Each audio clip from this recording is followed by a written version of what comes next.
আজকে আমি নিয়ে চলে এসেছি আমাদের খুবই পছন্দের আরও একটা স্ন্যাক্স রেসিপি, নিমকি রেসিপি।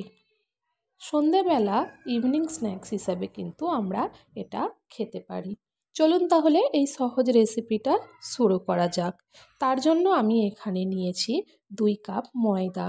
তার মধ্যে আমি দিয়ে দিচ্ছি কালো জিরে হাফ টিস্পুন, জোয়ান হাফ টিস্পুন দিয়ে দিচ্ছি লবণ, আর দিয়ে দিলাম সামান্য চিনি। দিয়ে শুকনো উপকরণগুলো আগে খুব ভালো করে মিশিয়ে নিয়ে এর মধ্যে দিয়ে দিলাম 1 টেবিল স্পুন সাদা তেল।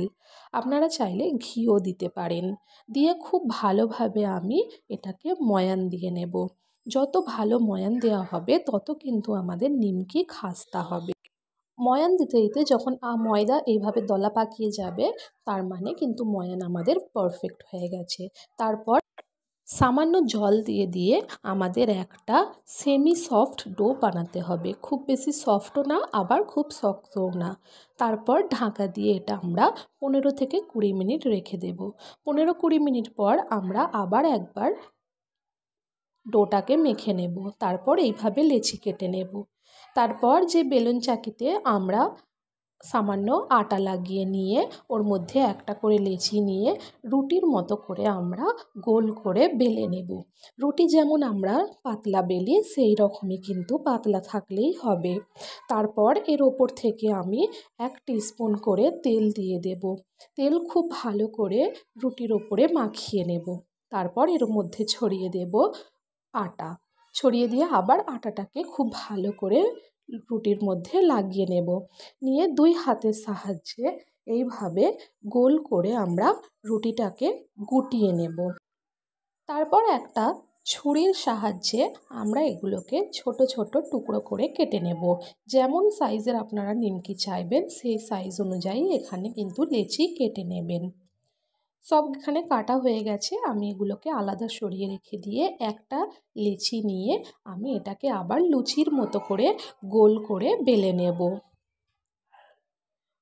গোল করে বেলা হয়ে গেলে ওর মধ্যে আমি আবার দিয়ে দেব সামান্য তেল, দিয়ে পুরো লুচির মধ্যে মাখিয়ে নেব। তারপর দিয়ে দেব সামান্য আটা, দিয়ে আবার মাখিয়ে নিয়ে এইভাবে এক প্রান্ত থেকে অন্য প্রান্তে আমি ভাঁজ করে দিয়ে দেব।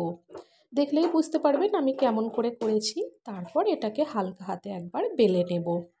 নিয়ে একটা কাঁটা চামচের সাহায্যে এখানে আমি ছিদ্র করে দেব, যাতে এগুলো ভাজার সময় কিন্তু ফুলে না ওঠে। এখানে আমি অনেকগুলো বানিয়ে নিয়েছি। এবার এইগুলো আমি ভেজে নেব। তার জন্য আমি এখানে তেল বসিয়ে দিয়েছি।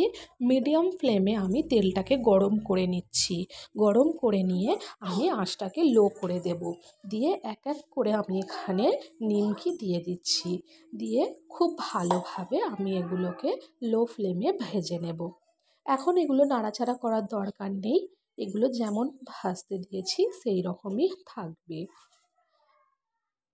যখন এগুলো ভিতর থেকে ভাজা হয়ে আসবে তখন এগুলো আপনি আপ ওপরে ভেসে উঠবে। দেখতেই পাচ্ছেন কেমন ভেসে উঠেছে। তখন এইগুলো আমরা উল্টে দেব। উল্টে দিলে দেখতে পাচ্ছেন অন্য প্রান্তে কিন্তু রং এসে গেছে। তারপর এইভাবে নিজের মন পছন্দ রং এসে গেলে আমরা এগুলোকে তুলে নেব। দেখতেই পাচ্ছেন কত সুন্দর রং হয়েছে। এগুলো কিন্তু খুব খাস্তাও হয়েছিল। তারপর এইগুলোকে আমি তুলে নিচ্ছি। এগুলোকে আমি এখন সার্ভ করে নিয়েছি।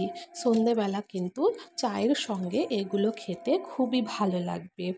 যদি আমার ভিডিওটা ভালো লেগে থাকে একটা লাইক, কমেন্ট, শেয়ার আর আমার চ্যানেলটাকে সাবস্ক্রাইব করার অনুরোধ রইল। দয়া করে আমার চ্যানেলটাকে সাবস্ক্রাইব করে আমার পাশে থাকবেন। ধন্যবাদ।